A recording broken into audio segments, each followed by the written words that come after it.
Hello दोस्तों, कैसे हैं आप। आधी रात का सन्नाटा छाया हुआ था।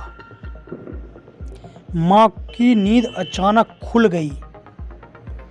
उसने देखा कि उसका बेटा बहू के कमरे में सोने की बजाय उसी के बिस्तर पर बच्चों की तरह आड़ा तिरछा लेटा हुआ था। बेटे को इस तरह देखकर माँ का दिल एक बार फिर आशंकाओं से भर उठा।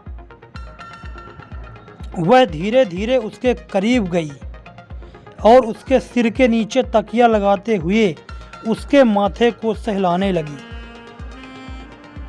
तू कुछ परेशान सा लगता है आजकल, माँ ने प्यार से पूछा। बेटे ने आंखें हल्की सी खोली और करवट लेते हुए माँ की ओर करीब आ गया। नहीं माँ, कुछ नहीं, उसने धीमी आवाज में जवाब दिया। पिछले महीने पति के गुजर जाने के बाद माँ की खुद की नींद भी गहरी नहीं रही थी। रातें बस आंखें मूंदकर हल्की झपकियां में कट रही थी। ऊपर से बेटे की ये बेचैनी। उसने फिर से पूछा, आजकल तू अक्सर मेरे बिस्तर पर आकर सो जाता है, बहू से नाराज है क्या। नहीं माँ, बेटे ने बात को टालते हुए जवाब दिया और उसके गले लगने की कोशिश की। माँ ने बिस्तर के पास रखे तांबे के लोटे से एक घूंट पानी पिया और फिर बिस्तर पर लेटने की बजाय तकिए का सहारा लेकर दीवार से पीठ टिकाकर बैठ गई। बेटा, फिर क्या बात है, बता। तेरी ये बेचैनी देखकर मेरा दिल घबराता है। उसने बेटे का सिर अपनी गोद में रख लिया।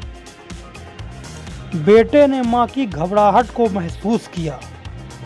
उसने अब सोने का नाटक छोड़ दिया और माँ के हाथ अपने सीने पर रख लिए। माँ, आपको याद है जब मैं बड़ा हो रहा था, पापा ने मेरा कमरा अलग कर दिया था। हाँ बेटा, लेकिन अपने लिए अलग कमरे की जिद भी तो तूने ही की थी, माँ ने याद दिलाया। हाँ, लेकिन तब आप मेरे सो जाने के बाद मेरे कमरे में आ जाती थी, मेरे माथे को सहलाती थी और अक्सर वहीं सो जाती थी। माँ मुस्कुराई और बोली, और सुबह तुझे अपने पास पाकर तू मुझसे एक सवाल पूछा करता था, याद है। हाँ माँ, मैंने पूछा, क्या आप पापा से नाराज हो। बेटे ने धीरे से कहा। माँ यह सुनकर मुस्कुराई। हाँ बेटा, पर तुझे ऐसा क्यों लगता था। क्योंकि मैं हमेशा आपको पापा के साथ देखना चाहता था, बेटे ने भावुक होकर कहा। माँ ने झुककर बेटे का माथा चूमते हुए कहा, बेटा, मैं भी तुझे हमेशा बहू के साथ देखना चाहती हूँ। माँ, तब आप पापा को अकेला छोड़कर मेरे पास क्यों आ जाती थी। बेटे ने आखिर अपनी जिज्ञासा माँ के सामने रख दी। माँ थोड़ी देर चुप रही, फिर बोली, बेटा, मुझे डर लगता था कि कहीं तू अकेले कमरे में डर ना जाए। बेटे की आंखें भर आई। उसने कहा, माँ, अब जब पापा नहीं रहे मुझे डर लगता है कि कहीं आप अपने अकेलेपन से डर ना जाओ। इसके बाद दोनों एक दूसरे से लिपट गए। उनकी सारी बातें, सारे सवाल जवाब आंसुओं में बह गए। उस रात माँ और बेटे ने एक दूसरे के दिल की बातें सुनी और अपने गम को साझा करते हुए सुकून पाया।